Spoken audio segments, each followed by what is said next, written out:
the Dream 100 Show.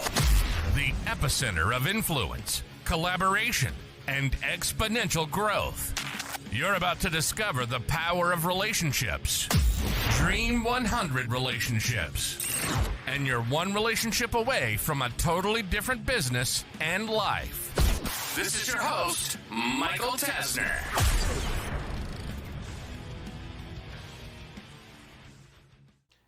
If I were to ask one of your customers to define your business, tell me the business story, tell me more about this business, what would they say?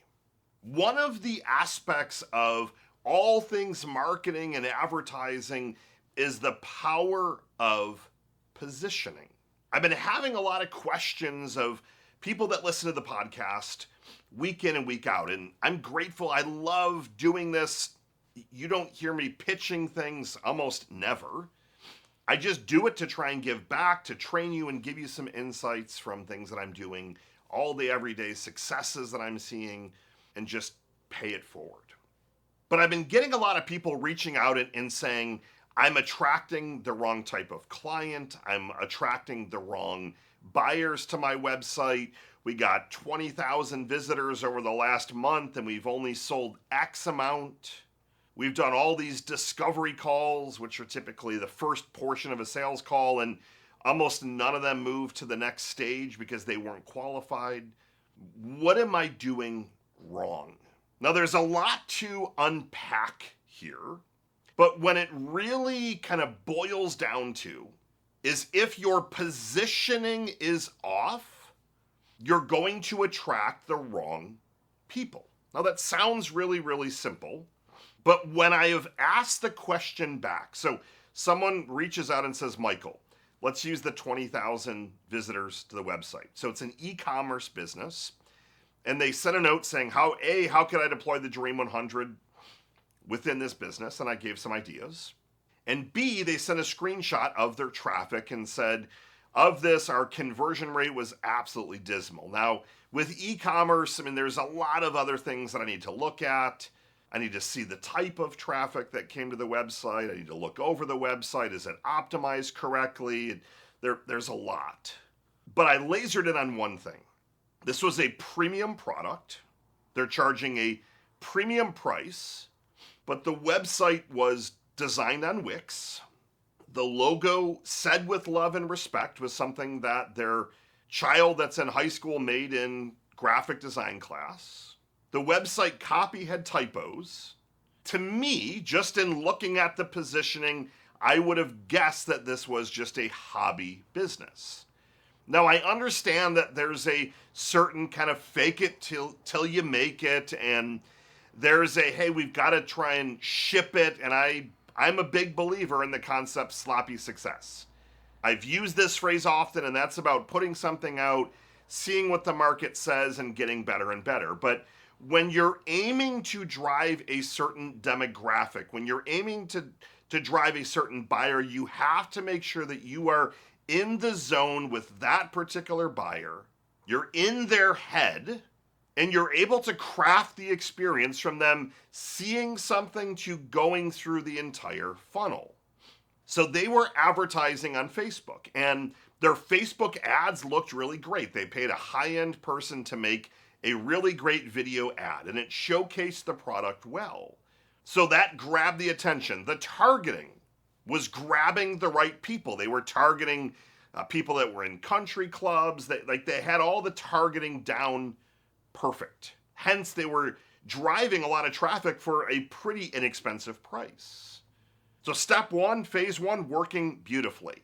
But when they moved over to the website, that positioning didn't match that first experience. Very few, if any, people were purchasing. What I'm looking for you to do is a step one is really to hone in on that ideal avatar. Now, I'm not talking about the Dream 100 referrals. We're not going down that path just yet. Who do your dream clients look like? The ultimate, like the end customer. If you're a CPA, what does that dream customer look like? How much are they paying you? But I need you to list out everything about them. Where are they hanging out? Where are they shopping? What affinity groups do they belong to? Where do they live? What kind of car do they drive? Are they married? Kids? I need all of that. And if you have a couple of different avatars, you would list those out. So we'll stick with the CPA. Let's say it's business owners. Their business is doing between $5 and $50 million a year. They belong to 2 different country clubs, and country club doesn't always connotate wealth, but usually they're pretty expensive to join. Not all of them, but many. They're driving one of these vehicles. They're married. They have 2 kids. These are the neighborhoods that they live in. Let's say you're just looking at attracting locally. So if I've got that, and now I need to see myself in those shoes. If I'm not in those shoes, how do I kind of feel it? How do I believe it? How do I see it coming to fruition? Why would I want to do that? The reason that I want to do that is that from this positioning standpoint, I need to walk through the entire funnel, the entire flow. Maybe that workflow isn't they see a Facebook ad and they come to your website. Maybe they get a business card, they make a phone call, and that's the first step. So what do you think we'd want to look at? I want to see what the business card looks like. If it's a business card that was printed at FedEx or Kinko's that has like the perforated edges that looks like it was done for $20, that positioning is going to be a miss. If it's a metal card, which is one of my favorite business cards, metalcards.com, something that most people have never seen, that's step 1. Great. Positioning, wow, there's that wow, whoa, this is really cool. Step 2, if they were to call and they were to get a receptionist that isn't friendly, doesn't match the brand, it's not, that positioning isn't there, there's going to be a disconnect there. The entire experience from a positioning standpoint needs to be flawless. That phone call should sound like they're calling the American Express Platinum Concierge, even the Black Card line. We're so thankful that you called. Who referred you? We love helping people like you. They need to be upbeat. It needs to fit that positioning. Every other piece down the chain needs to be top notch. Everything. That is how you nail the positioning and you attract that audience that you're looking for. That goes for your logo, your website, the content, your email signature, how you're answering the phone, the one-on-one experience. All of that stuff all connotates positioning. Why would you want to improve your positioning? When you improve your positioning, you're able to go up the ladder and start to charge premium prices. What I am noticing right now, and this isn't anything new, but I want you to grasp the way that I'm kind of throwing it at you. Middle class is dying. It's getting crushed. There's lots of different data sets that you can look at. Cars in default at all, like there's some bad data. Not bad as in like the data's not accurate, but bad data as in it's showing a pretty tough spot for the middle class. I want you to start to elevate your positioning so that you can go upstream. Regardless of what you're selling, product, service, I want you to go upstream. Here are a couple of examples. Let's say that you have a local run-of-the-mill gym. Tough industry, low margins, typically. How could you go upstream to charge more, position yourself to grab people where price isn't going to be the deciding factor?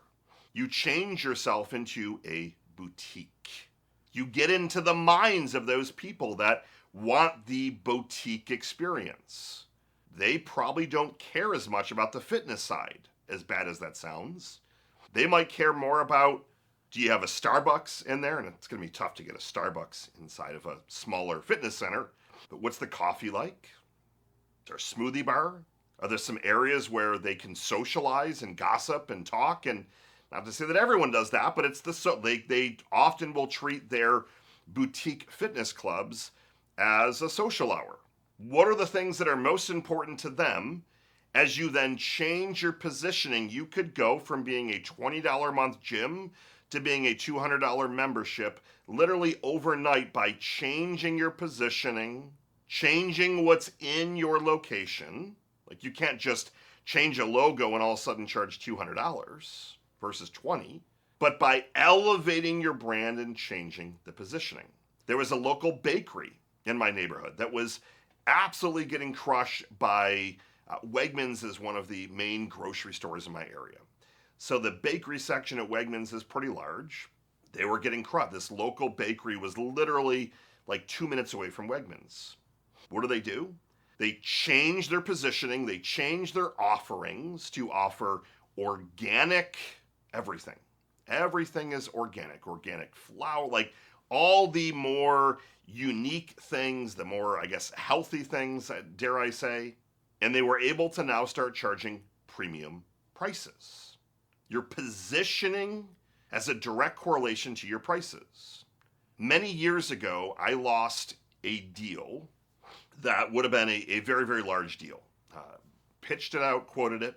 The one reason that I lost the deal was that my prices were too low. So what do you mean by that? My prices were too low.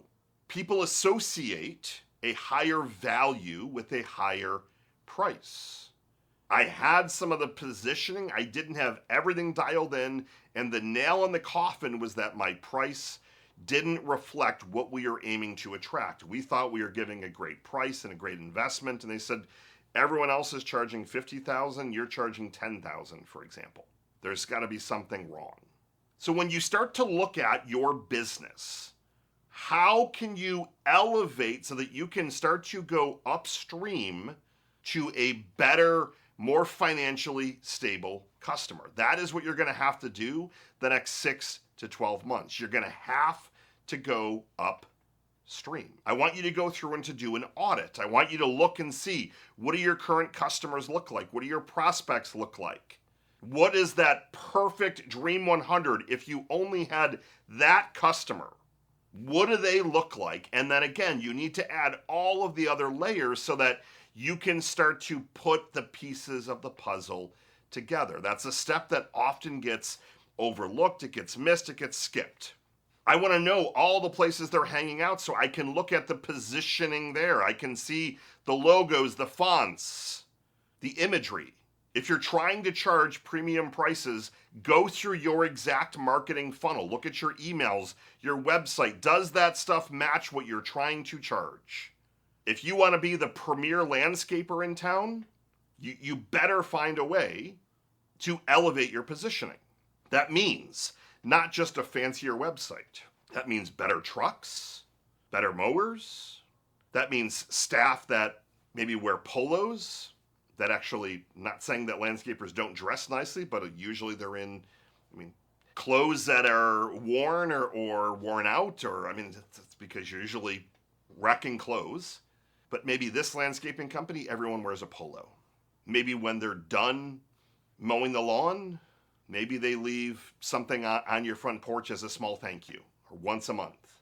You do things that are above and beyond.